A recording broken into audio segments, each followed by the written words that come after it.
خادم حضرات، ہر زمانے میں، چاہے وہ میسونک ایج ہو، چاہے وہ پرانا زمانہ ہو، کتاب نے رول کیا۔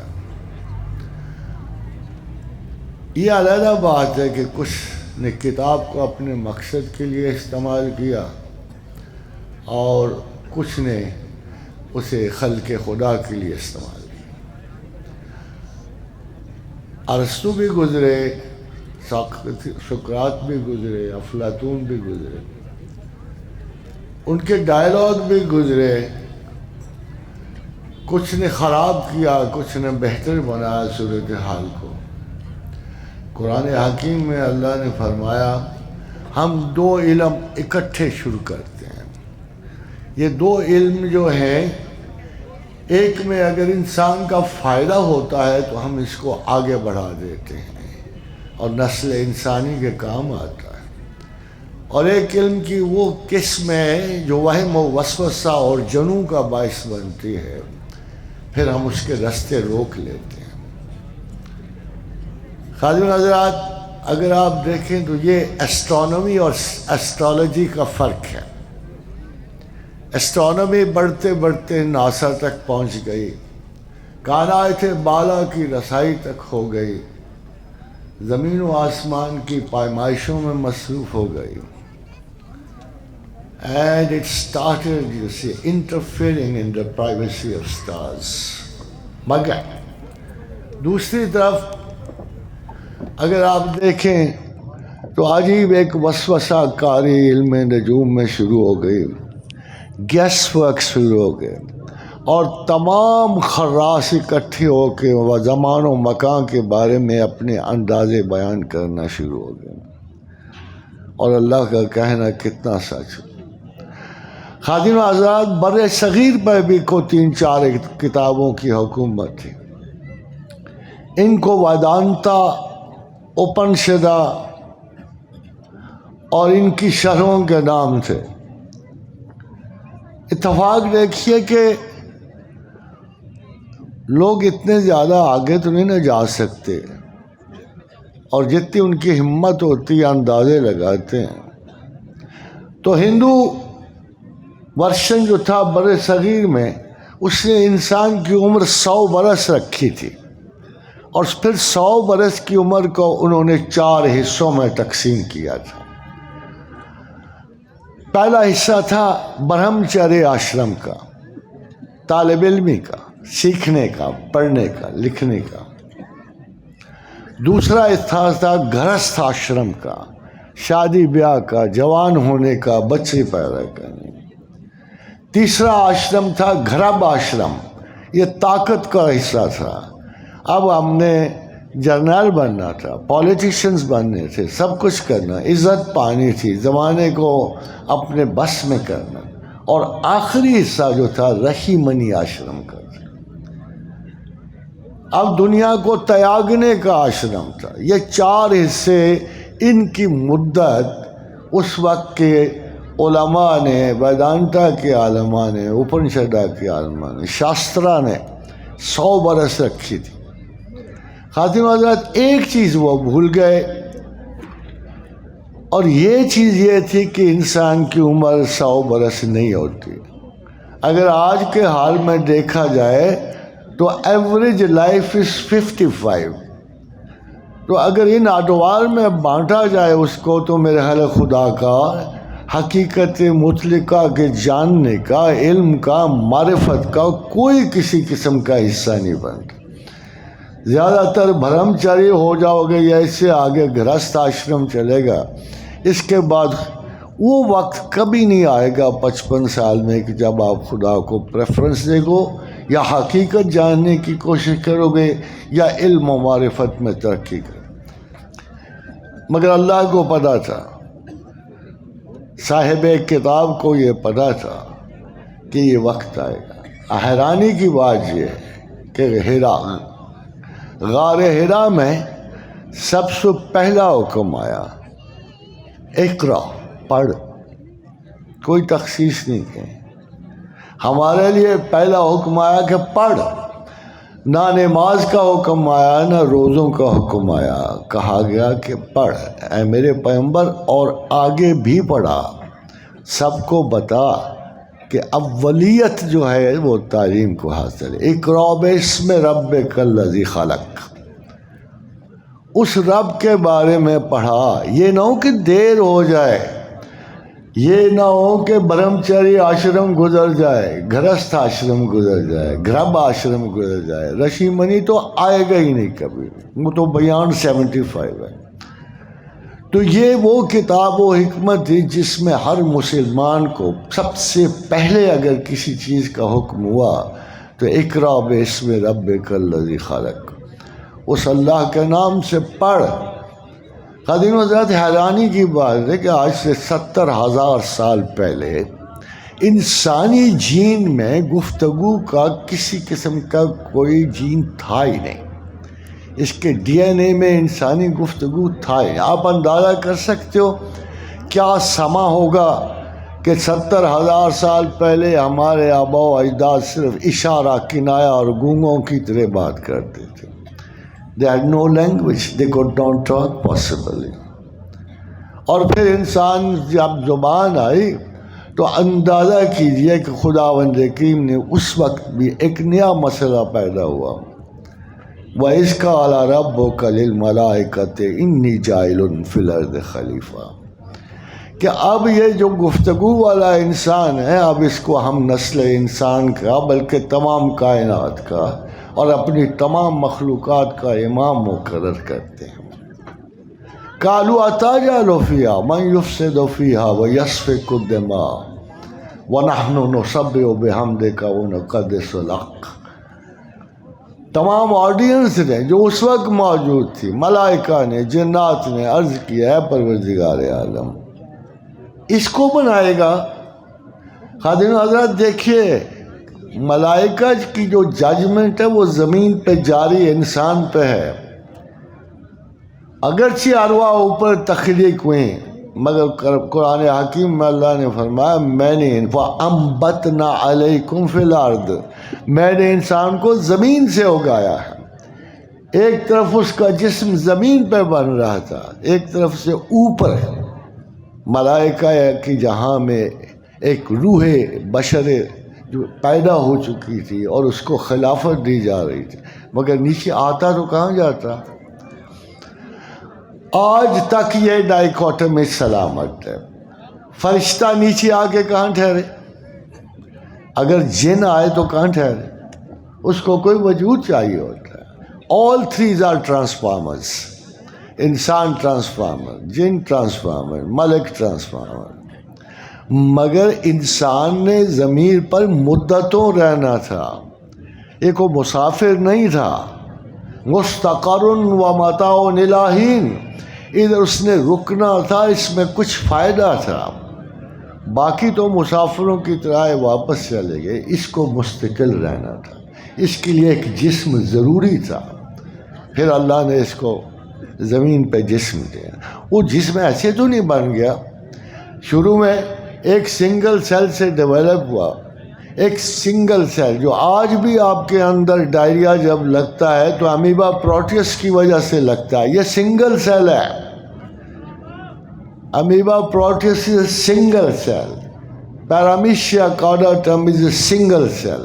تمام زندگی شروع میں ایک سنگل سیل سے شروع ہوئی۔ پھر انا خلقنا الانسان من نطفۃ امشاج، پھر ہم نے انسان کو سنگل سیل سے نکل ڈبل سیلولر کر دیا، یہ دورہ اور مخلوط نطفہ ہو گیا۔ ابھی بات ختم نہیں ہوئی، پڑھانے والے نے، استاد اول و آخر نے، پروردگار عالم نے فرمایا کہ جب میں ان کا لنبتلیہ فجعلناہ سمیعا بصیرا، میں نے چاہا کہ انسان کو آزماؤں اور اس کو سماعت دی۔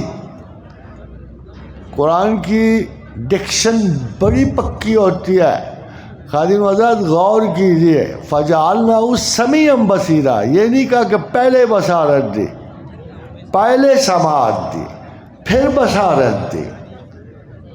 آج آپ کی تمام سائنسز اسی پہ ایگری کریں گی کہ انسان نے پہلے سماعت لی، بعد میں بصارت آئی۔ مگر کیا انسان پورا ہو گیا تھا؟ No not at all, not yet.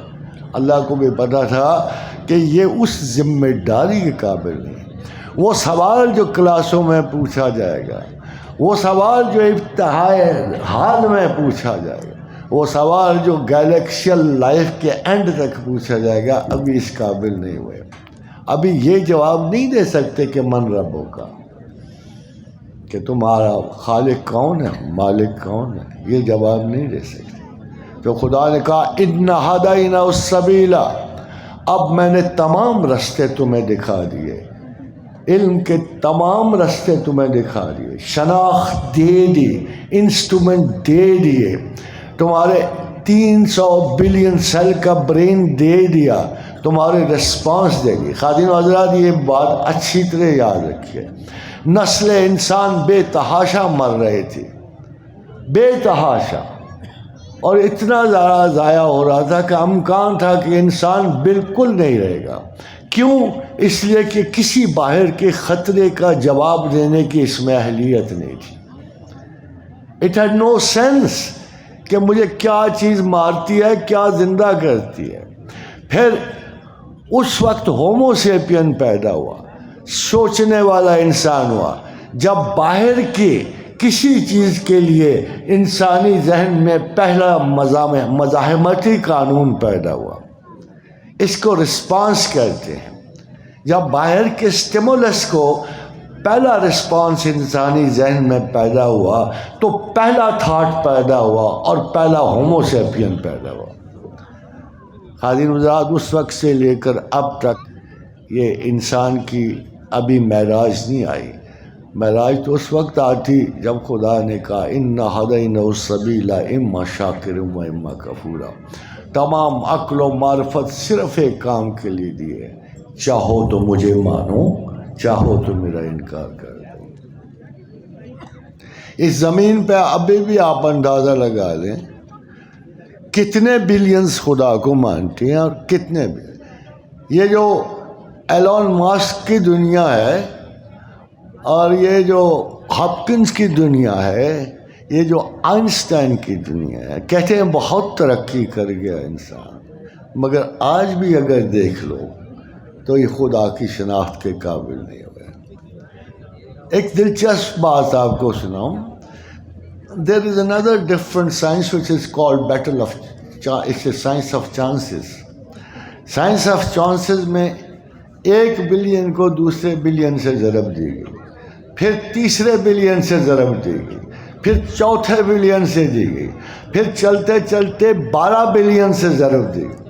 یعنی پہلے بلین سے لے کر 1 ارب سے لے کے 12 ارب تک مسلسل ملٹیپلیکیشن کے بعد ایک سوال پوچھا گیا کہ how many chances are there that there can be no God?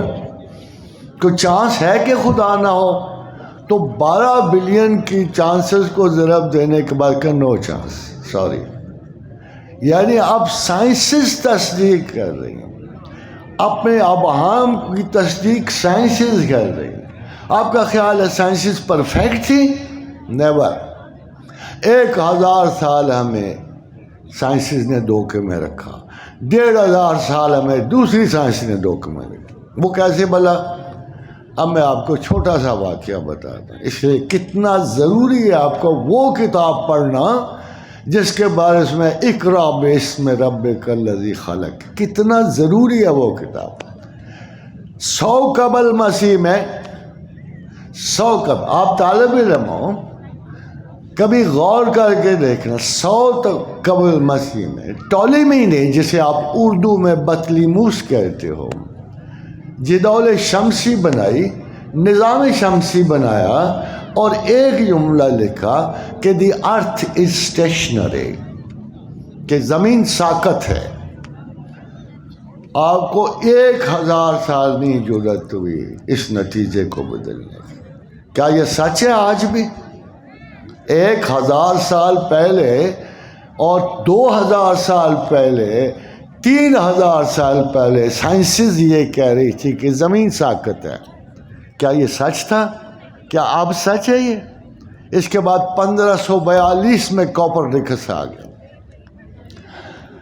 1542 میں کوپرنیکس نے کہا کہ no earth is not stationary, sun is stationary, سورج ساکت ہے۔ خاتین حضرات سوچو تو صحیح کہ اگلے 500 برس بھی جہالت میں گزر گئے۔ واز دی سن اسٹیشنری ان 1542؟ اب اس کے درمیان قرآن آ گیا۔ حیرانی کی بات، نہ کوئی لیبارٹری، نہ کوئی بڑا سائنسدان، نہ کوئی سوکریٹس جیسا دانشور، نہ کوئی بطلیموس جیسا سائنسدان، اور قرآن کیا کہہ رہا تھا؟ وَسَخَّرَ الشَّمْسَ وَالْقَمَرَ وَالنُّجُومَ مُسَخَّرَاتٌ بِأَمْرِهِ كُلٌّ يَجْرِي لِأَجَلٍ مُّسَمًّى۔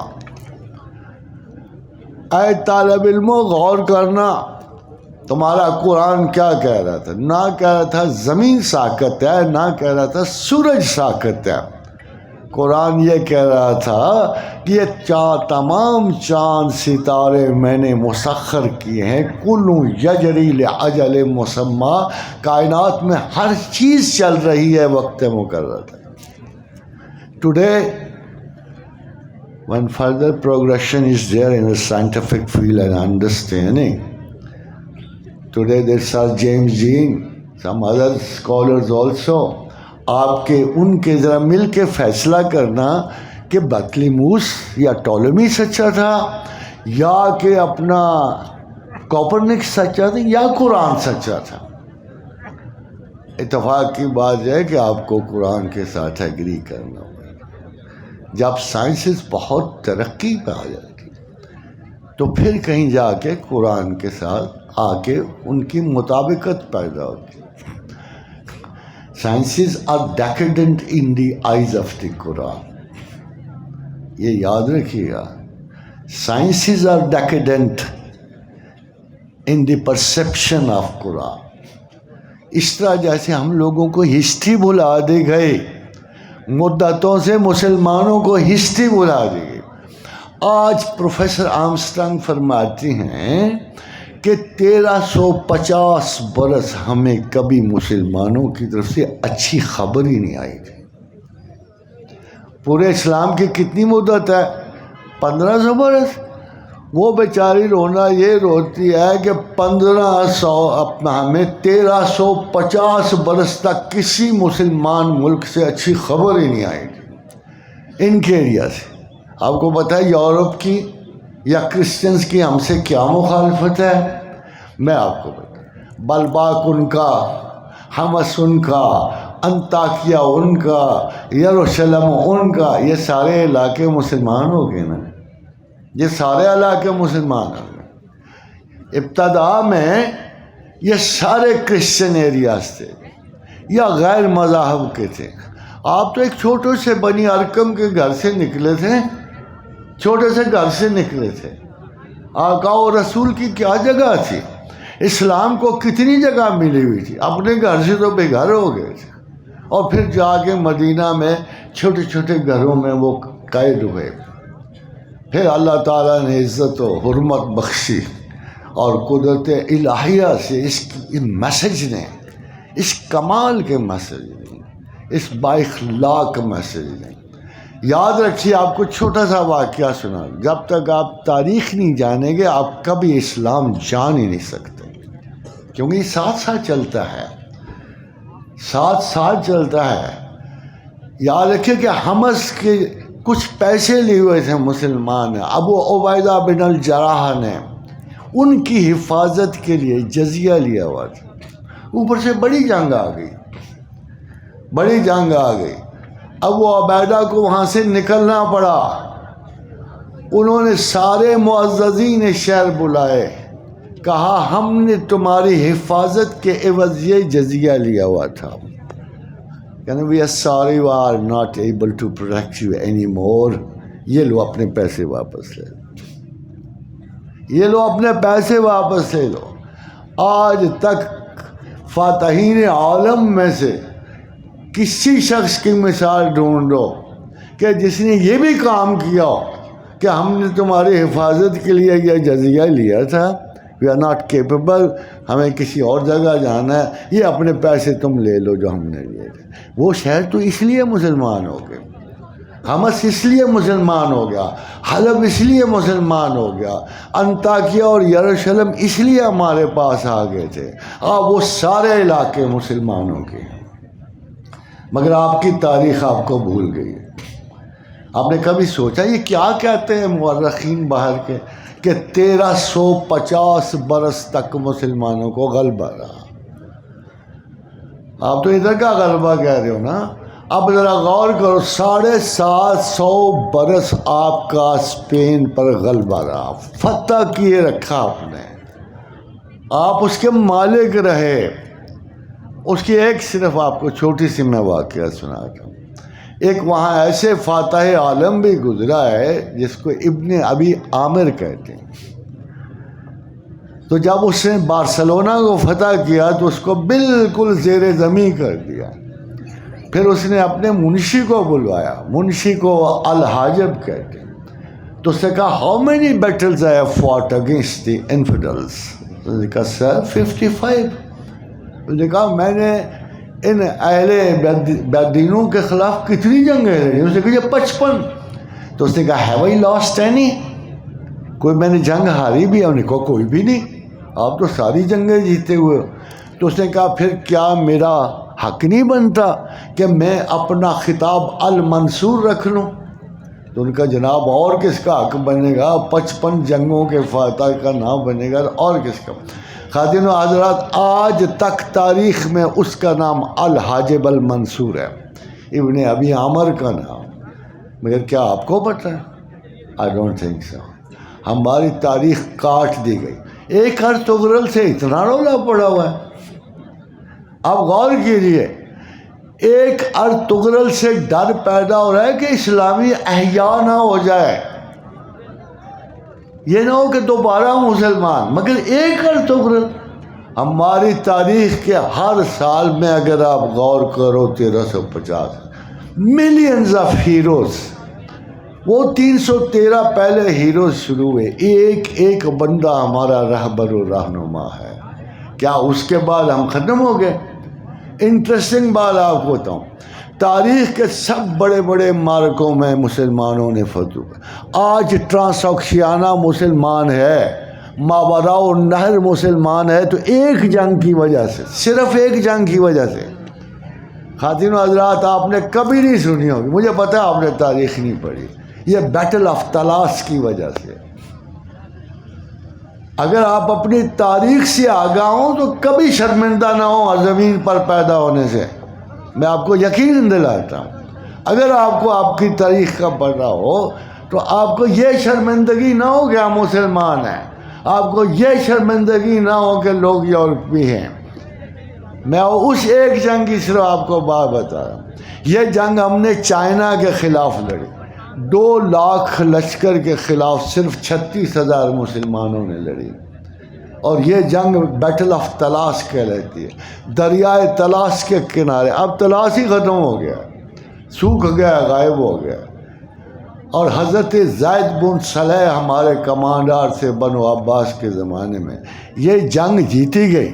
خاتم حضرت، اس کا بڑا عجیب سا نتیجہ جو آج بھی آپ کو حیران کر دیتا ہے، وہ جنگ یہ تھا کہ اس کے بعد چائنا نے ٹرانساکشیانہ میں کبھی آنے کی ضرورت نہیں کی۔ چائنا نے یعنی ماوراء النہر کبھی جانے کی ضرورت نہیں کی، اور ماوراء النہر سارے کا سارا مسلمان ہو گیا۔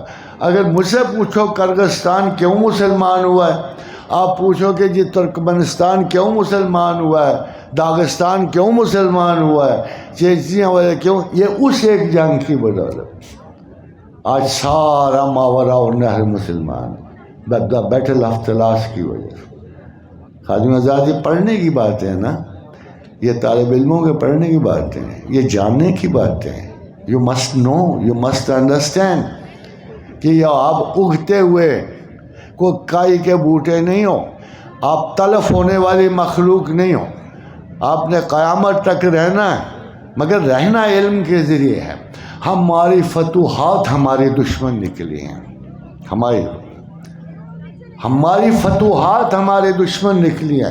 اتنا تفاخر تھا ان مسلمانوں میں. آپ کو پتہ ہے جنوبی فرانس پہ 100 سال اپنے حکومت کی.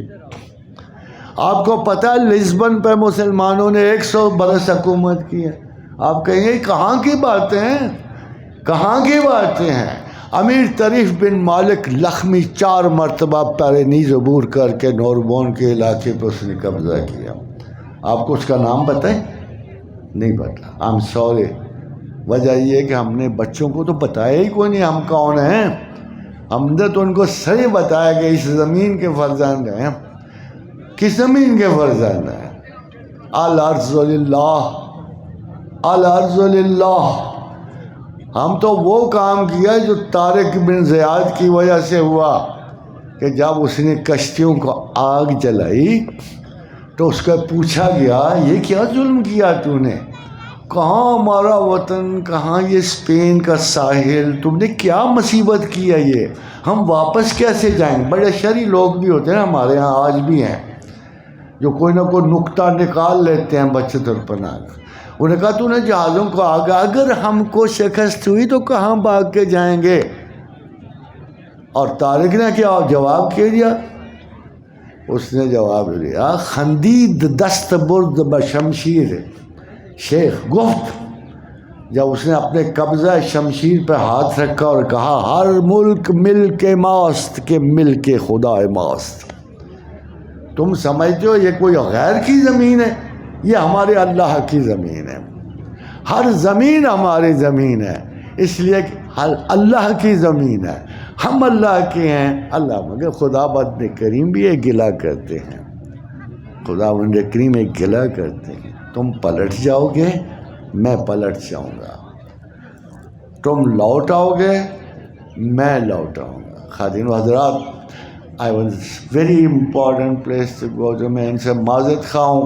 میں ایک آخر میں صرف 2-4 جملے بیان کرنا چاہتا ہوں کہ میں نے جناب امیر کے ابتدائی اسکولوں کا بھی افتتاح کیا تھا اور مجھے یہ سعادت نصیب ہوئی کہ دوبارہ ایک بہت بڑے یعنی مدرسے تو اب یہ نہیں، مدارس کا ایک سیٹ ورک ہے جو ماشاء اللہ ترقی پذیر ہے اور اللہ نے ان کی نیات کی درستگی کے مطابق وسعت اور کشاد پیدا کر دی ہے.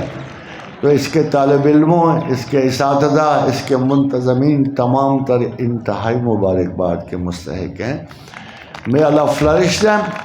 ایک درخواست ضرور ہے کہ جہاں بھی ایک چھوٹا سا مکتبہ بنتا ہے، پودا زمین سے باہر نکل کے دوبارہ زمین میں نہیں جاتا، تو آئی وش کہ you should produce colleges and university now. یہ میری خواہش ہے. ہم جتنی آسانیاں، میں اب درد سے کہتا ہوں کہ میں نے پرہار میں ایک میڈیکل کالج قائم کیا یسرا کے نام سے. اس کے اتنے دشمن نکل آئے، 500 ڈاکٹر پروڈیوس کیے اور پھر وہ حکومت کی نظر ہو گیا، حکومت کی نظر ہو گیا، جالسی کی نظر ہو گیا. مگر الحمدللہ جہاں ایک پوٹھوہار میں ایک یونیورسٹی کا ہونا بہت لازم ہے، ایک بڑی یونیورسٹی کا ہونا. میں لطیفتاً آپ کو بتا دوں کہ ایک دفعہ یہ ملک ریاض میرے پاس آئے تو میں کوئی اچھے موڈ میں نہیں تھا. میں نے ان سے کہا کہ تو عجیب نالائق آدمی ہے، یہاں سے نکل، تو رہنے والا پوٹھوہار کا اور وہ جا کے حیدرآباد یونیورسٹی دے رہے، تو تجھے کیا مسئلہ درپیش ہے کہ تو پوٹھوہار کو یہ کیوں نہیں دے رہا؟ تو آگے سے آیا کہ جی میں آپ کے کہے پہ بنا دوں گا، میں گورنمنٹ کے ساتھ تعاون نہیں کرنا. خادم حضرات ہم میں سے کوئی گورنمنٹ کے ساتھ تعاون نہیں کرنا چاہتا، آنیسٹلی ٹیلنگ. مگر اپنے لوگوں کے ساتھ تو کرو، گھر والوں کے ساتھ تو کرو. 2400 لڑکی جاتی ہے Pindi, but for a university it's such a terrible task to see our daughters, brothers, sisters every day standing in the road to go to Rawalpindi. مجھے امید ہے انشاءاللہ تعالی اگر اور کسی سے یہ کام نہ ہوا تو اشتراکی عمل سے میرے امیر صاحب اس قابل ہو جائیں کہ کسی یونیورسٹی کی بنیاد ضرور رکھیں. اللہ bless you all, and on a very important day 25 دسمبر خادم حضرات 2 واقعے نظر کرنا چاہتا ہوں. Quaid Azam he was a classic leader. ہماری عادت ہے بڑے کو بڑا کر کے ہم ادھر ہی چھوٹے رہ جاتے ہیں. کاش کہ ہم میں ہمت پیدا ہو. تو ہندوستان میں سب سے بڑی پوسٹ تھی لیفٹیننٹ گورنر کی, سب سے بڑی پوسٹ تھی. تو لارڈ ویول نے بلایا ان کو. لارڈ ویول نے کہا قائد اعظم قائد اعظم تو جہاں mister Jinnah, if one Indian can be the lieutenant governor of India, why cannot another be? مطلب یہ تھا کہ اگر ایک انڈین, ایس پی سنہا اس وقت لیفٹیننٹ گورنر تھے, تو قائد اعظم کو اتنی بڑی رشوت دی کہ اگر ایک انڈین انڈیا کا لیفٹیننٹ گورنر ہو سکتا ہے, دوسرا بھی ہو سکتا ہے, تم صرف ہاں کرو صحیح. قائد اعظم نے ہیٹ اٹھایا, دوڑ لگا گیٹ کی طرف. وہ پیچھے پیچھے مسٹر جناح. اس نے کہا ٹھہر جاؤ ایسے ہی. جب گیٹ پہ پہنچا تو قائد اعظم رکا. اس نے کہا my lord, I have not come here to sell my nation. آئندہ اگر بات کرنی ہوئی نا تو میرے گھر آ کے کر. قائد اعظم کا یہ رسپانس تھا, اے کاش کہ آدھے ہی قاعدے پیدا ہو جاتے. ہم آئندہ قاعدوں کو بھی مبالغہ کر کے قائد اعظم کہہ دیتے, مگر 100 برس میں ایک ہی بندہ پیدا ہوتا ہے, ایک ہی مجدد پیدا ہوتا ہے, ایک ہی بڑا لیڈر پیدا ہوتا ہے, باقی سب جھوٹے دعوے دار. اور آخر میں کہا, جب بیمار تھے, بہت مرنے کے قریب تھے, تو کسی نے کہا قائد اعظم آرام کہ اتنی محنت کرتے کیوں ہو, کیا خبت ہے تمہیں؟ تو اس نے کہا صرف ایک وجہ سے, if I die and ever go to God, I want him to say well done Mr. Jinnah. یہ وہ شخص تھا جس نے پاکستان کو کون بگاڑ سکتا. اگر سارے پاکستانی مل کر بھی کوشش کرو تو رب کعبہ کی قسم ہے پاکستان کا بال نہیں بکا ہو. اگر سارے بھی کوشش کرو پاکستان تو رہے گا. یہ قائد اعظم کے ہاتھ کا ہے. اس کے اخلاص کی قیمت ہم سب منافقین سے بڑھ کے ہے. قائد اعظم نہیں جاتا کہیں بھی, پاکستان بھی نہیں جائے گا. سن لو پاکستان کے آخری حدیث کوٹ کرو. یہ حماد ابن نائم کی حدیث, نائم بن حماد کی حدیث سے کتاب الفتن میں ہے کہ اہل ہند کے مسلمان سب سے پہلے اہل کفر ہند کو شکست دیں گے, اور اس کے بعد شام میں مریم کے بیٹے کا ساتھ دیں گے. سوچا آپ نے کتنی دور جا رہا ہے پاکستان. پہلے اہل کفر ہند کو شکست دیں گے, پھر شام میں مریم کے بیٹے کا ساتھ دیں گے. ایک بات یاد رکھیے, کتنی پیشن گوئیاں ہوں, کتنے خیال بتائے جائیں, کتنی جاسوسیاں کی جائیں, ہمارے رسول سے سچا کوئی نہیں, صادق اور امین بھائی. Thank you very much.